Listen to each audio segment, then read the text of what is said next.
Ray Gang? It's your girl right here to brighten your day with another reaction video. And today we are watching Work Stories by TheOdd1sOut, sooubway edition. I'm actually excited because Work Stories, I can relate. I've worked in a place like that before. I worked at KFC. So happy I'm not there anymore. So I'm definitely about to relate to this whole video, I feel like. So we're just gonna shut up and we're gonna get right to the post notification shout outs, okay? Today's post notification shout out goes to, one second.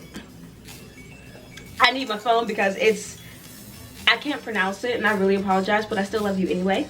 Today's post notification shout out goes to Gon, Galer, Devran, Doner. Please let me know if I got that right in the comments. And thank you so much for joining the Red Gang, and I love you so much, my little raised neck you. And let's get into the video, shall we? I think that everyone at some point in their life should work in a fast food or retail job. Not to improve their work ethic or anything, but so that everyone knows what it's like to have that kind of job. They wouldn't work in fast food their whole lives, maybe just like for 6 months, just so they get a feel for it. So with that, let's talk about the time when I worked in fast food. I used to work at a very small local sandwich shop. I don't know if any of you guys heard of it. It's called sooubway. Our spokesperson was in the news recently. I don't know if you guys look at the news. Did you hear he got beat up in jail? I kind of want to meet the person who beat up Jared more than Jared. Not in person. We wouldn't meet in person, obviously. But like, he would be behind bars, and I would just look at the guy who beat up my spokesperson. How many people get to say that they beat up a fast food icon who is also a pedophile? Wow. Only one, and it's that guy. Okay, but seriously guys, working at Subway was probably one of the most easiest jobs out there. I don't know why I'm about to complain about it to you guys. We got free cookies. And you know the comic with the Subways in Hell? I was actually working at Subway when I made that comic.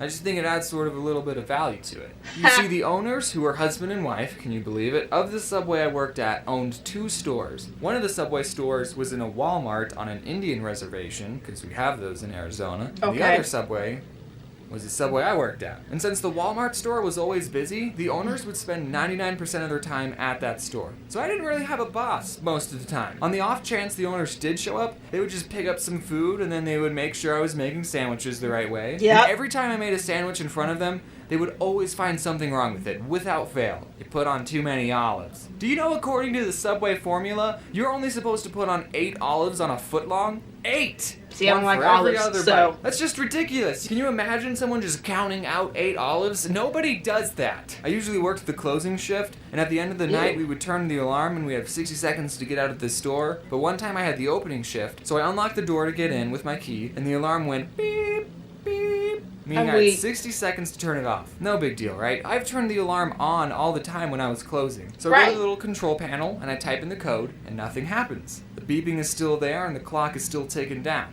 So I go, okay, I'm going to press each button very carefully. I'm going to make sure each button makes a beep when I press it. Beep, beep, beep. Nothing still happens. It'd be like that.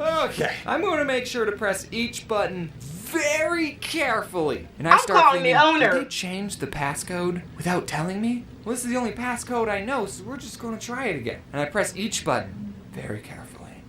Beep. Beep. Beep. And it goes quiet.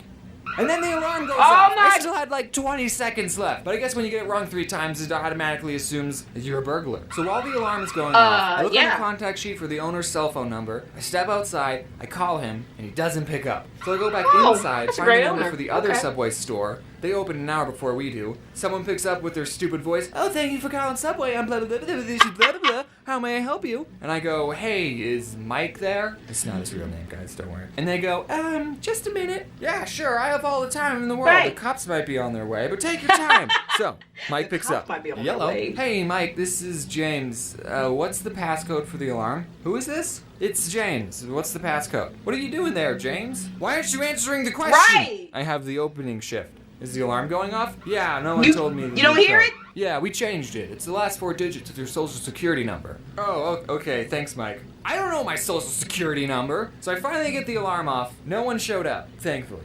Which I actually don't know if that's a good thing or not, now that I say it out loud. We did have a store manager who would like make the schedule and sometimes tell us, hey, can you guys do a better job at your job. But other than that, she was cool. She watches my videos, and so do her little brothers. They're big fans. Shout out to Ivan and Andy. Those are the brothers. So get this, at Subway, you only work with one other person. Just you and them in an empty Subway for 5 hours. I mean, we weren't like empty all the time, okay? And when you're not making sandwiches, you have other stuff to do, like stocking the chips, or we had stuff to do. But okay, we did watch a lot of Netflix and do homework. So that other person you worked with would make or break your entire shift. It wasn't the annoying customers. I kind of got used to annoying customers. So I worked with a lot of crappy people. And I also worked with a lot of people who I would probably never become friends with except in a work setting. You see, you gotta understand the type of people who got jobs at Subway.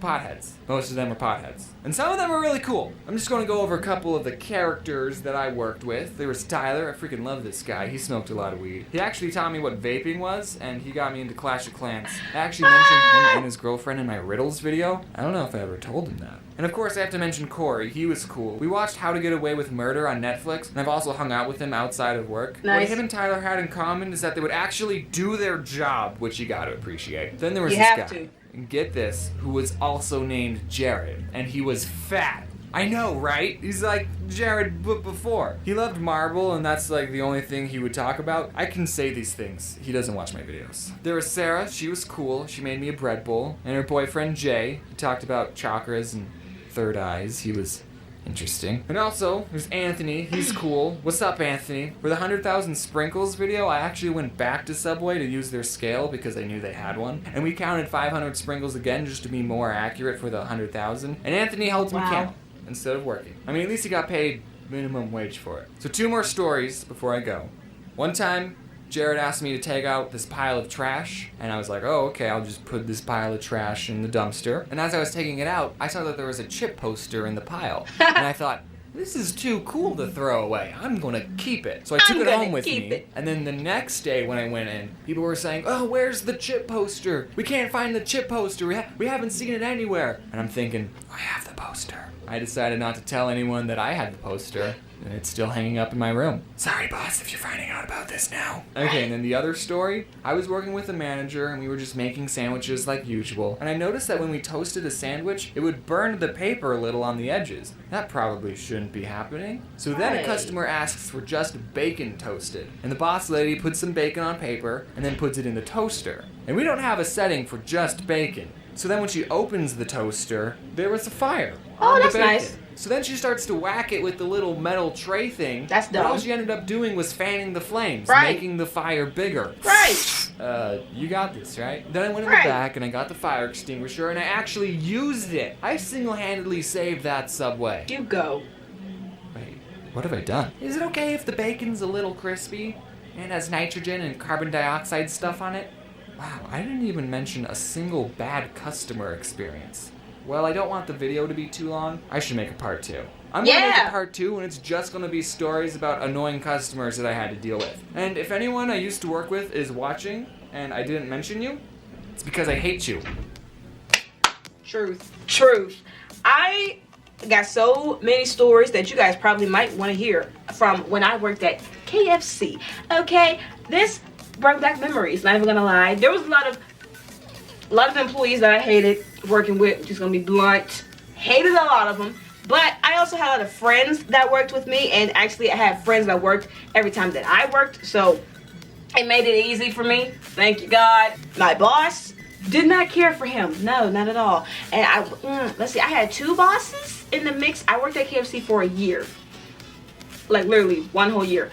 And I had 2 bosses. The first boss, we're not going to say his name, but he looked like the Colonel himself. Didn't care for him. Now I will say, was I one of his favorites? I think I was, because I was a very good and efficient worker. I was one of those cashiers that, you know, always got praised, always got the good customers. The customers always loved me. I got the tips. You know, it was that kind of, that feel at KFC. But one thing I can tell you right now that I never was good at was drive-through. I did drive-through once, and there was a line around the whole building because I wasn't understanding what people were saying. People was getting stuff mixed up in the back. I had to go help cook, not help cook, but help, you know, pack up stuff. It was too much. I don't even like, I didn't like smelling like grease every time I came home. I hated that. It's like after I got home from work, especially that job, immediate shower. Throwing these clothes off and getting right in the shower so I can feel great about myself after a hard day of work. And then, let's see, minimum wage. Was it good? It got me through senior year. It got me through it, so I'm never gonna bash it. So why do it? Wow, he really brought back a lot of feels for me. I did have a lot of fun times at that job. Cookies were essential. Cookies were delicious. I cut down on the food there because I'm like, you know, because we used to get free food all the time. It's ironic that I left the day of my anniversary for starting there. So it's like when I started, that's when I ended.